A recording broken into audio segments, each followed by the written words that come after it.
Artificial intelligence and advanced tech, it might be coming for your children. According to an online safety watchdog, images of child sexual abuse created by हमारे यहाँ बच्चा पैदा होता है तो आई भी बोलता है AI भी बोलता है. One AI program spoke in a foreign language it was never trained to know. This mysterious AI ಅಪ್ಲಿಕೇಶನ್ಗಳಿಗೆ ಅಪ್ಲೋಡ್ ಮಾಡ್ತಿರೋದು ಅಪಾಯಕ್ಕೆ ಕಟ್ಟಿಟ್ಟ ಬುತ್ತಿ ಅಂತ ಸೈಬರ್ ಎಕ್ಸ್ಪರ್ಟ್ಗಳು ಒಂಥರ ಜೀವ ತುಂಬೋದಲ್ಲ, ಅದಕ್ಕೆ ಬೇಕಾಗಿರೋ ಜೀವ ತುಂಬ್ತೀವಿ. ಏನಿದು ಬೇಕಾಗಿರೋ ಜೀವ ಅಂದರೆ ಅದು ಇವಾಗ ಬೂಮಾಗಿ ಇವಾಗ ಬಂದಿದೆ ಅಂತಲ್ಲ, ಬಹಳ ವರ್ಷಗಳಿಂದ ಇದೆ ಇದು. ಈಗ ಸಡನ್ನಾಗಿ ನೀವು ಅರ್ಥ ಮಾಡ್ಕೊಳ್ಳಿ ಅಂದರೆ AI ಅಂಡರೇ ಬ್ರಾಂಚ್ಗಳು ಬಂದಿದ್ದಾವೆ. AI ಟಾಪ್ ಮೋಸ್ಟ್ ಆದರೆ ಮಷಿನ್ AI ಮಾಡಲ್ ಹಿಂಗೆ ಅಂದರೆ ಒಂದು ಜಸ್ಟ್ ಅನ್ ಎಕ್ಸಾಂಪಲ್, ನೀವು ಹೆಲ್ತ್ ಕೇರ್ ಹೇಳ್ತಾ ಇದ್ದೀರಾ ಅಂದರೆ ಕನ್ಸಿಡರ್ ಇವಾಗ ಪ್ರೆಸೆಂಟು ನಮಗೆಲ್ಲರಿಗೂ ಗೊತ್ತಿದೆ, ಎಲ್ಲರೂ ಗಿಬ್ಲಿಸ್ ಗೋ ರಾಂಗ್ ಜಿಬ್ಲಿ ಅಂತ ಹೇಳಿ ಕರೀತಾರೆ. ಟ್ರೆಂಡಲ್ಲಿ ನಡೀತಾ ಇರ್ತಕ್ಕಂಥ ಟಾಪಿಕ್ಕು ಇದು ಬೇಸ್ಡ್ ಆನ್ ಅಂತ ಹೇಳ್ತಾರೆ, ಆರ್ಟಿಫಿಷಿಯಲ್ ಇಂಟೆಲಿಜೆನ್ಸ್ ಅಂತ ಹೇಳ್ಬಿಟ್ಟು. ಹಾಗಾದರೆ ಆರ್ಟಿಫಿಷಿಯಲ್ ಇಂಟೆಲಿಜೆನ್ಸ್ ಅಂದ್ರೇ ಏನು, AI ಅಂದ್ರೇ ಏನು, ಅದು ಹಿಂಗೆ ವರ್ಕ್ ಆಗುತ್ತೆ ಅನ್ನೋದ್ರ ಬಗ್ಗೆ ನಾವು ಇವತ್ತು ನಮ್ಮ ಫ್ರೆಂಡ್ಸ್ ಜೊತೆಗೆ ಡಿಸ್ಕಷನ್ ನಡೀತಾ ಇದೆ. ಹಾಗಾದರೆ ಆರ್ಟಿಫಿಷಿಯಲ್ ಇಂಟೆಲಿಜೆನ್ಸ್ ಅಂದ್ರೇ ಏನು? ವಿನಾಯಕ್ ಅವರು ನಿಮ್ಗೇನು ಗೊತ್ತಿದೆ ಆರ್ಟಿಫಿಷಿಯಲ್ ಇಂಟೆಲಿಜೆನ್ಸ್ ಅಂದರೆ?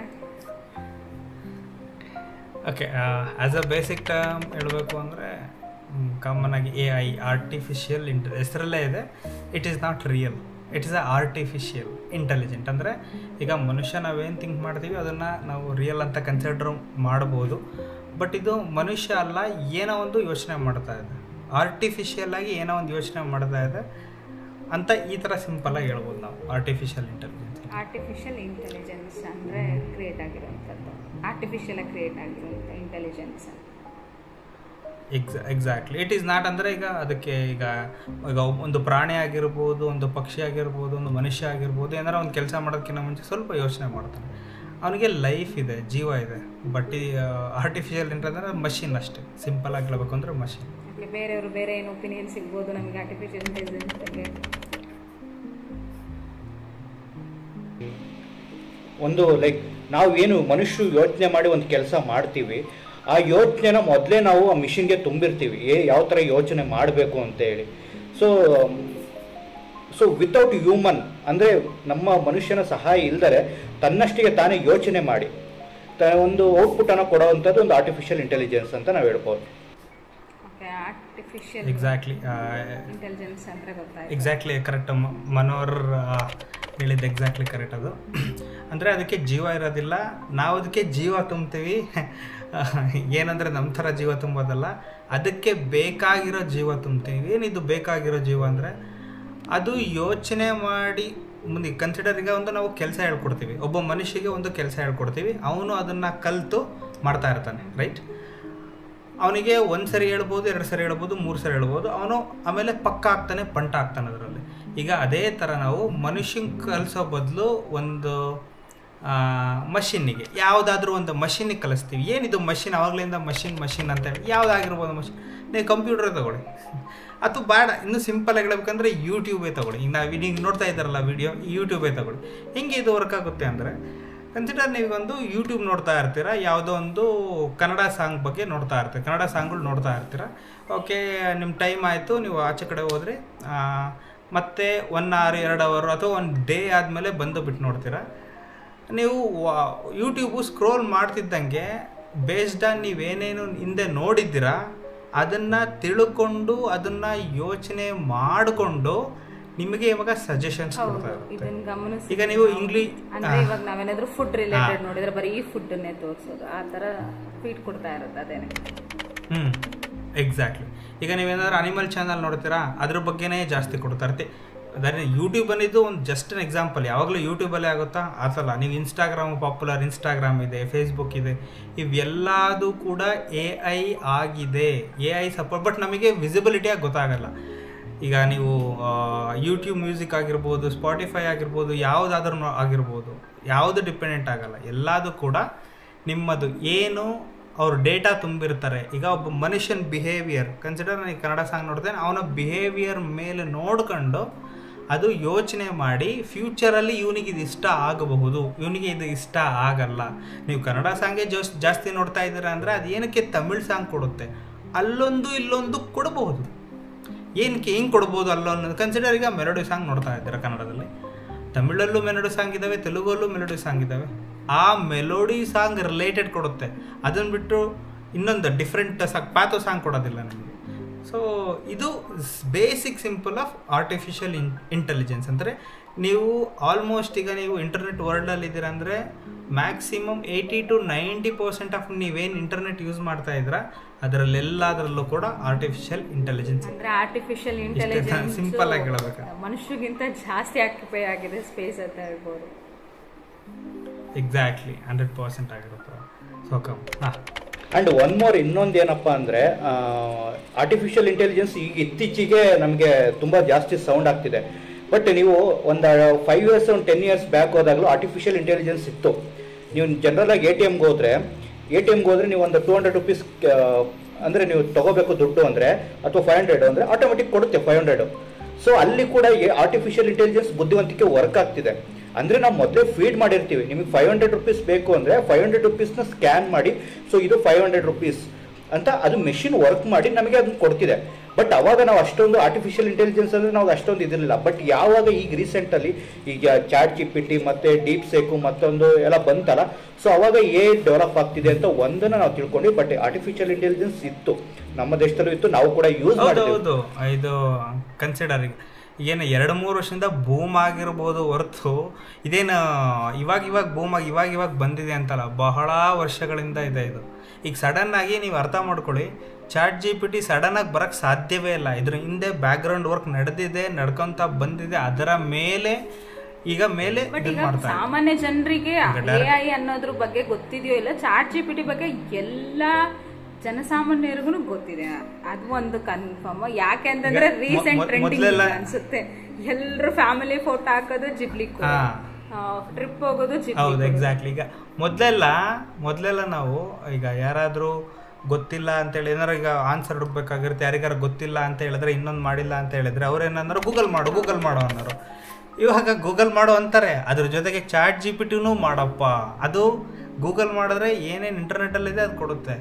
ಇದು ಚಾಟ್ GPT ಅದು ಬುದ್ಧಿವಂತಿಕೆ ಉಪಯೋಗಿಸ್ಕೊಂಡು ನಿನ್ನ ಇನ್ಪುಟ್ ರಿಯಲ್ ಟೈಮಲ್ಲಿ ತಗೊಂಡು ನಿನಗೆ ಬೇಕಾಗಿರೋ ಆನ್ಸರ್ ಕೊಡುತ್ತೆ.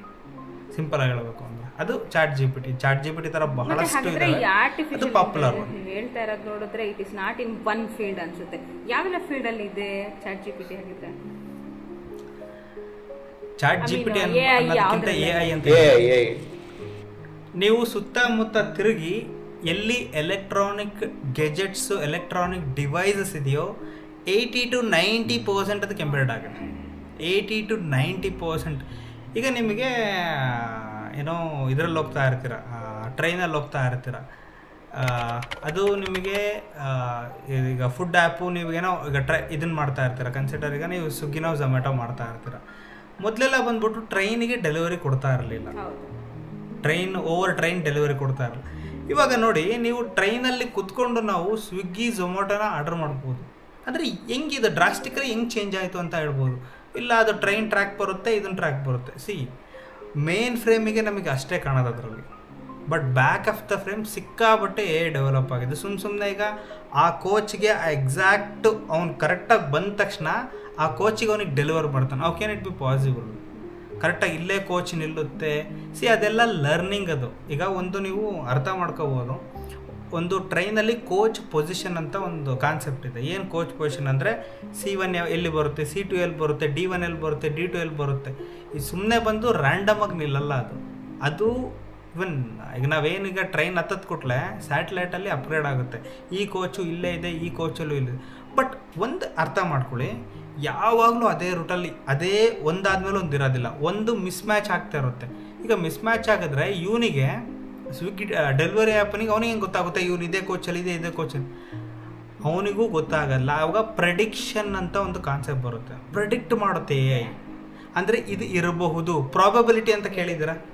ಪ್ರಾಬಬಿಲಿಟಿ ಅಂದರೆ ಈಗ ಒಂದು ಕಾಯಿನ್ನ ಟಾಸ್ ಮಾಡಿದ್ರೆ ಅದು ಹೆಡ್ಡಾರ ಬೀಳ್ಬೋದು, ಟೈಲಾರ ಬೀಳ್ಬೋದು. ಆ ಥರ ಪ್ರಾಬಬಿಲಿಟಿ ಮೇಲೆ ಈವಂತೂ ನೀವು ಕೋಚ್ ಹಿಂದೆ ಮುಂದೆ ಹಾಕಿದರೆ based on the previous data, based on previous ನೀವೇನು ಇನ್ಪುಟ್ ಮಾಡಿರ್ತೀರ ಅದು ಪ್ರಾಬಬಿಲಿಟಿ ಕೊಡುತ್ತೆ. ಕನ್ಸಿಡರ್ 70-30 ಕೊಡುತ್ತೆ ಅಂತ ಅಂದ್ಕೊಳ್ಳಿ. 70% ಆ ಕೋಚು ಅಲ್ಲೇ ಇತ್ತು, ಈ ಸರಿನೂ ಅಲ್ಲೇ ಬರ್ಬೋದಂತ. 30% ಮೇ ನಾಟ್ ಬಿ. ಸೊ ಈ ಥರ ಎಲ್ಲ ಇಂಪ್ರೂವ್ ಆಗ್ತಾಯಿದೆ. ನಾವು ಹೇಳ್ಬೋದು ಅಷ್ಟೇ. ಇದು AI ಬಂದ್ಬಿಟ್ಟು ಇಲ್ಲ ಜಸ್ಟ್ ಈ ಥರದ್ದು ಕೊಡುತ್ತೆ, ಆ ಥರ ಅಲ್ಲ, ಎವ್ರಿಥಿಂಗ್ ಬಂದಿದೆ. ಅಂದರೆ ನೀವು ಹೇಳೋ ಕಾನ್ಸೆಪ್ಟ್ ಮೇಲೆ ನನಗೇನು ಫೀಲ್ ಆಗ್ತಾ ಇದೆ ಅಂದರೆ AI ರಿಸೀವ್ ಮಾಡುತ್ತೆ ಬಟ್ ನಾಟ್ 100%. ಅದು ಜಸ್ಟ್ ನಾವು ಕೊಡ್ತಕ್ಕಂಥ ಇನ್ಪುಟ್ ಬೇಸ್ ಮೇಲೆ ಹಿಂಗೆ ವರ್ಕ್ ಆಗ್ಬೋದು, ಇದು ಹಿಂಗೆ ನಡೆಯುತ್ತೆ ಅನ್ನೋದನ್ನ ಗೆಸ್ ಮಾಡೋ ಥರದಲ್ಲಿ ಇರ್ಬೋದು. ನಾನು ನಿಮ್ಮ ಹೇಳೋ ಅರ್ಥದ ಗೆಸ್ಸೆ ಅಂತ ಅಲ್ಲ ಎಕ್ಸಾಕ್ಟ್ಲಿ. ನಾನು ಹೇಳಿದ್ದು ಪ್ರಾಬಬಿಲಿಟಿ. ಯಾವಾಗಲೂ ಗೆಸ್ಸೆ ಅಂತ ಮಾಡಲ್ಲ. ಒಂದೊಂದು ಏನಾಗಿದ್ದಾವೆ ಅಂದರೆ ಎಕ್ಸಾಕ್ಟ್ ಆನ್ಸರ್ ಕೊಡುತ್ತೆ. ಈಗ 2+2 ಅಂದರೆ 4 ಅಂತ ಕೊಡುತ್ತೆ. ಅದು ಗೆಸ್ ಮಾಡಿ 4 ಅಥವಾ 5 ಅಂತ ಕೊಡೋದಿಲ್ಲ. ಎಲ್ಲ AI ಕೂಡ 100% ಕೊಡೋದಿಲ್ಲ. But some certain AI based on our input exactly answer ಕೊಡ್ತೀನಿ. ಓಕೆ, ಮನೋಹರ ಆಗ್ಲಿಂದ ಹ್ಯಾಂಡ್ ರೈಸ್ ಮಾಡಿ. ಇಲ್ಲ, ಈಗ ಇದು ವಿನಾಯಕ್ ಹೇಳ್ದಂಗೆ ಪ್ರಾಬಬಿಲಿಟಿ ಮತ್ತು ನೀವು ಹೇಳ್ದಂಗೆ ಇನ್ಪುಟ್ ಅಂತ ಹೇಳಿದ್ರಿ. ಅದಕ್ಕೆ ಒಂದು ಬೇಸಿಕ್ ಒಂದು ಆ್ಯಡ್ ಮಾಡ್ತೀನಿ, ಜಸ್ಟ್ ಟೆಕ್ನಿಕಲ್ ವರ್ಡು. ಸೊ AI-ನಲ್ಲಿ ನಿಮಗೆ 2 ಥರ ಬರುತ್ತೆ ಲರ್ನಿಂಗು. ಒಂದು ಸೂಪರ್ವೈಸರ್ಡ್ ಲರ್ನಿಂಗು ಮತ್ತು ಅನ್ಸೂಪರ್ವೈಸರ್ಡ್ ಲರ್ನಿಂಗು. ಇವಾಗ ನೀವು ಏನಾದರೂ ಈಗ ಸಪೋಸ್ ಒಂದು ನಾಯಿನ ತೋರಿಸಿದ್ರೆ ಅದನ್ನೇನಾದರೂ ಕ್ಯಾಪ್ಚರ್ ಮಾಡಿದ್ರೆ ಅದನ್ನು ಏನು ಮಾಡುತ್ತೆ, ಇದು ನಾಯಿ ಅಥವಾ ಇದು ಡಾಗ್ ಅಂತಲೇ ಪ್ರಿಡಿಕ್ಟ್ ಮಾಡುತ್ತೆ. ಯಾವ ರೀತಿಯಪ್ಪ ಅಂದರೆ ನಾವು ಅದಕ್ಕೆ ಇನ್ಪುಟನ್ನು ಕೊಟ್ಟಿರ್ತೀವಿ. ಈ ಥರ ಸ್ಟ್ರಕ್ಚರ್ ಇರುತ್ತೆ, ಈ ಥರ ನಾಯಿಗೆ ಈ ಥರ ಈ ಹೈಟಲ್ಲಿ ಇರುತ್ತೆ, ಈ ಥರ ಇರುತ್ತೆ. ಸೊ ನೀವು ಅದನ್ನ ಹೇಳಿದ್ರಲ್ಲ ಏನು ಇನ್ಪುಟ್ ಕೊಟ್ಟಿದೆ ಅಂತ, ಅದನ್ನು ನಾವೇನು ಮಾಡ್ತೀವಿ ಸೂಪರ್ವೈಸರ್ಡ್ ಲರ್ನಿಂಗ್. ಅದಕ್ಕೂ ಕೂಡ ನಾವು ಅಂದರೆ ಹೇಳ್ಕೊಡ್ತೀವಿ, ಇಲ್ಲ ಈ ಥರ ಬಂದರೆ ಇದನ್ನು ಪ್ರಿಡಿಕ್ಟ್ ಮಾಡು ಅಂತ ಹೇಳಿ. ಸೊ ಅಥವಾ ಅನ್ಸೂಪರ್ವೈಸರ್ಡ್ ಲರ್ನಿಂಗ್ ಅಂದರೆ ಕೆಲವೊಂದನ್ನು ಗುರುತೇ ಹಿಡಿಯೋದಿಲ್ಲ. ಸೊ ಅವನ್ನ ಏನಂತೀವಿ ನಾವು ಅನ್ಸೂಪರ್ವೈಸರ್ಡ್ ಲರ್ನಿಂಗ್, ಯಾಕೆಂದ್ರೆ ಅದಕ್ಕೆ ಇನ್ಪುಟ್ ಇರೋದಿಲ್ಲ. ಸೊ ಅದ್ರ ಬೇಸಿಸ್ ಮೇಲೆ ಕೂಡ ಇದು AI ವರ್ಕ್ ಮಾಡುತ್ತೆ. ಮತ್ತೆ ಇನ್ನೊಂದು ಮನೋಹರ್ ಹೇಳಿದ್ರು AI ಬಂದ್ಬಿಟ್ಟು ಅನ್ಸೂಪರ್ವೈಸ್ಡ್ AI ಎಷ್ಟು ಡೆವಲಪ್ ಆಗಿದೆ ಅಂದರೆ AI ಅಂಡರೇ ಬ್ರಾಂಚ್ಗಳು ಬಂದಿದ್ದಾವೆ. AI ಟಾಪ್ ಮೋಸ್ಟ್ ಆದರೆ ಮಷಿನ್ ಲರ್ನಿಂಗ್ ಅಂತ ಬಂದಿದೆ, ಡೀಪ್ ಲರ್ನಿಂಗ್ ಅಂತ ಬಂದಿದೆ, ನ್ಯೂರಲ್ ನೆಟ್ವರ್ಕ್ ಅಂತ ಬಂದಿದೆ, ರಿಕರ್ಸಿವ್ ನ್ಯೂರಲ್ ನೆಟ್ವರ್ಕ್ ಅಂತ ಬಂದಿದೆ. ಈ ಥರ ಬಹಳಷ್ಟು ಇದ್ದಾವೆ. ಈಗ ನಾನು ಒಬ್ಬರು ಹೇಳ್ತಾರೆ AI ಕಲಿತೀನಿ ಅಂತ, ಅದು ಅಷ್ಟು ದೊಡ್ಡ ಬ್ರಾಂಚ್ ಅದು. ಅದಕ್ಕಿಂತ ಫಸ್ಟ್ ಒಂದು ಸ್ಮಾಲರ್ ML ಕಲಿಬೇಕು, DL ಕಲಿಬೇಕು. ಸೊ AI ಬಂದ್ಬಿಟ್ಟು ಇಟ್ಸ್ ಲೈಕ್ ಹೆಂಗೆ ಅಂದರೆ 10th ಎಕ್ಸಾಮಲ್ಲಿ 6 ಟಾಪಿಕ್ ಇರ್ತವೆ. 6 ಟಾಪಿಕಲ್ಲಿ ಮಷಿನ್ ಲರ್ನಿಂಗ್ ಒಂದು, ಡೀಪ್ ಲರ್ನಿಂಗ್ ಒಂದು, ಅವನ್ನೆಲ್ಲ ಕಲಿತ್ರೆ AI ಕಲ್ತಂಗೆ ಅಂತ. ಅಂದರೆ ML ಇಸ್ ನಾಟ್ AI ಅಂತಾರೆ. It is under the exactly it is not like ನಾನು AI ಕಲ್ತ್ಬಿಟ್ಟೆ ಅಲ್ಲ, AI ಸಿಕ್ಕಾಬಿಟ್ಟೆ ಇದ್ದಾವೆ, ಅದರಲ್ಲಿ ಒಂದು ಬಿಟ್ಟು ಕಲ್ತಿದ್ದೀನಿ ನಾನು ಅಂತ ಹೇಳು. ಹಾಗಾದ್ರೆ ಇಷ್ಟೊಂದು ದೊಡ್ಡ ಬ್ರಾಂಚ್ ಇದೆ, ಇಷ್ಟು 90 to 95% ಅಷ್ಟು ಆಕ್ಯುಪೈ ಮಾಡಿದೆ, ಅಷ್ಟೊಂದು ನಡೀತಾ ಇರೋ AI ಇದ್ರದ್ದು ಅಂದರೆ ನಾವೀಗ ಎಲ್ಲದರಲ್ಲೂ ನೋಡ್ತಿಲ್ಲ, ಅದರದ್ದೇ ಆಗಿರ್ತಕ್ಕಂಥ ಅಡ್ವಾಂಟೇಜಸ್ ಮತ್ತು ಡಿಸ್ಅಡ್ವಾಂಟೇಜಸ್ಸಿಗೆ ಬರೋದಾದ್ರೆ ಏನೆಲ್ಲ ಇರಬಹುದು ಅನಿಸುತ್ತೆ? ಡೆಫಿನೆಟ್ಲಿ ಅದ್ರ ಸಿಕ್ಕಾಪಟ್ಟೆ ಅಡ್ವಾಂಟೇಜಸ್ ಇದ್ದಾವೆ, ಅದೇ ಥರ ಡಿಸ್ಅಡ್ವಾಂಟೇಜಸ್ ಇದ್ದಾವೆ. ಡಿಸ್ಅಡ್ವಾಂಟೇಜಸ್ ಇದ್ದಾವೆ. ಬಟ್ ಒಂದೇ ಕಾಲಲ್ಲಿ ಭಾಳ ಹೇಳಿದ್ರೆ ನಿಮಗೂ ಕಷ್ಟ ಆಗುತ್ತೆ. ಸೊ ಅದಕ್ಕೋಸ್ಕರ ನೆಕ್ಸ್ಟ್ ಕಾಲಲ್ಲಿ ನಾವು ಡೆಫಿನೆಟ್ಲಿ ಡಿಸ್ಕಷನ್ ಮಾಡೋಣ, ಹೆಂಗೆ ಏನು ಇದ್ರ ಬಗ್ಗೆ ಸ್ವಲ್ಪ ಡೆಪ್ತಲ್ಲೇ ಹೋಗೋಣ. ಭಾಳ ಜನಕ್ಕೆ ಕ್ವಶನ್ ಏನು ಅಂದರೆ AI ಜಾಬ್ ತೊಗೊಳುತ್ತಾ, ಎಲ್ಲರದು ಜಾಬ್ ತೊಗೊಳುತ್ತಾ ಅಂತ, ಅದ್ರ ಬಗ್ಗೆನೂ ಕೂಡ ಡಿಸ್ಕಷನ್. ವೆರಿ ಇಂಟ್ರೆಸ್ಟಿಂಗ್ ಕಾನ್ಸೆಪ್ಟ್ ಅದು. Even health care professionals worry ಮಾಡ್ತಾ ಇದ್ದಾರೆ, ಯಾಕಂದರೆ ಅಲ್ಲೂ ಕೂಡ ಬಂದಿದೆ AI ಆಗಿರೋದ್ರಿಂದ. ತುಂಬ ಇಂಪಾರ್ಟೆಂಟ್ ಟಾಪಿಕ್ಕು, ತುಂಬ ಡೀಪ್ ನಾಲೆಡ್ಜ್ ಅನ್ನೋದಕ್ಕಿಂತ ಅಟ್ಲೀಸ್ಟ್ ಮಿನಿಮಲ್ ನಾಲೆಡ್ಜ್ ಎಲ್ರಿಗೂ ಬೇಕಾಗುತ್ತೆ. ಆ ನಾಲೆಡ್ಜ್ನ ಶೇರ್ ನಾನು ಒಂದೇ ಒಂದು ಬಿಟ್ಟು ಕೊಡ್ತೀನಿ. ಈಗ ನೀವು ಹೆಲ್ತ್ ಕೇರ್ ಅಂದರೆ ಒಂದೇ ಒಂದು ಬಿಟ್ಟು ಕೊಡ್ತೀನಿ. ಈಗ ನಾನೊಂದು ಇದನ್ನು ಕ್ರಿಯೇಟ್ ಮಾಡ್ತಿದ್ದೆ, ಒಂದು AI ಮಾಡೆಲ್ ಕ್ರಿಯೇಟ್ ಮಾಡ್ತಿದ್ದೆ. AI ಮಾಡೆಲ್ ಹೆಂಗೆ ಅಂದರೆ ಒಂದು ಜಸ್ಟ್ ಅನ್ ಎಕ್ಸಾಂಪಲ್, ನೀವು ಹೆಲ್ತ್ ಕೇರ್ ಹೇಳ್ತಾ ಇದ್ದೀರಾ ಅಂದರೆ ಕನ್ಸಿಡರ್ ನಿಮಗೆ ಒಂದು ಬೋನ್ ಫ್ರ್ಯಾಕ್ಚರ್ದು ಡೇಟಾ ಸಿಕ್ಕಿದೆ, ಐ ಮೀನ್ ತಸೆ ಎಕ್ಸ್ರೇ ಸಿಕ್ಕಿದೆ. ನನಗೆ ಆ ಥರ ಸಾವಿರಾರು ಫೋಟೋಸ್ಗಳು ಅಪ್ಡೇಟ್ ಮಾಡಿದ್ರೆ it can able to predict ಹೊಸದು ಯಾವುದಾದ್ರೂ ಬಂದರೆ ನಿಮಗೆ ಎಕ್ಸ್ರೇ ಅದು ಪ್ರಿಡಿಕ್ಟ್ ಮಾಡೋದು ಇದೇ ಆಗಿದೆ ಅಂತ. ಸೊ ಅವಾಗ ಎಕ್ಸ್ರೇ ನೀವು ಅನಲೈಸ್ ಮಾಡಿದಾರಲ್ಲ ಅದು ಕಷ್ಟ ಬೇರೆಯವರಿಗೆ, ಅಂದರೆ ಮ್ಯಾನ್ಯುಯಲಿ ಮಾಡೋದು ಸ್ವಲ್ಪ ಇದು ಮಾಡುತ್ತೆ. That just an example. ನಾನು ನೆಕ್ಸ್ಟ್ ಇದರಲ್ಲಿ ಫೋಟೋಸು ಎಲ್ಲ ಹಾಕಿ ನಿಮಗೆ ತೋರಿಸ್ತೀನಿ. ನಾನು ಅದನ್ನು ಡೆವಲಪ್ ಮಾಡಿದ್ದೆ, ಬಟ್ ಎಕ್ಸ್ರೇ ಇದಲ್ಲ, ವಿತ್ ಸಮಥಿಂಗ್ ಎಲ್ಸ್. ಟಾಪಿಕ್ ತುಂಬ ಇಂಟ್ರೆಸ್ಟಿಂಗು ಮತ್ತು ಎಲ್ರಿಗೂ ತಿಳಿಬೇಕಾಗಿರೋದ್ರಿಂದ ನಾವು ಕೂಡ ಪಾರ್ಟ್ 2ಗೆ ಈಗರಗೆ ವೆಯ್ಟ್ ಮಾಡ್ತಾ ಇರ್ತೀವಿ, ನಿಮ್ಮೆಲ್ಲ ಆನ್ಸರ್ಸಿಗೆ, ನಮ್ಮ ಒಂದಷ್ಟು ಕ್ವಶನ್ಸ್ಗೆ ಅಂತ ಹೇಳಿ. ಥ್ಯಾಂಕ್ ಯು ಇಷ್ಟೊಂದು ಇನ್ಫಾರ್ಮೇಷನ್ಗೆ ನಮಗೆ. ಜೊತೆಯಲ್ಲಿ ನೆಕ್ಸ್ಟು ಬರೋ ಪಾರ್ಟ್ 2ಗೂ ಕೂಡ ಎಲ್ಲರೂ ಪ್ರಿಪ್ರೇಷನ್ ಹಾಕಿ ನಾವು ಕ್ವಶನಿಗೆ ಬರ್ತೀವಿ, ನೀವು ಆನ್ಸರ್ ಜೊತೆಗೆ ಬನ್ನಿ. Sure, exactly, definitely, 100%. Thank you.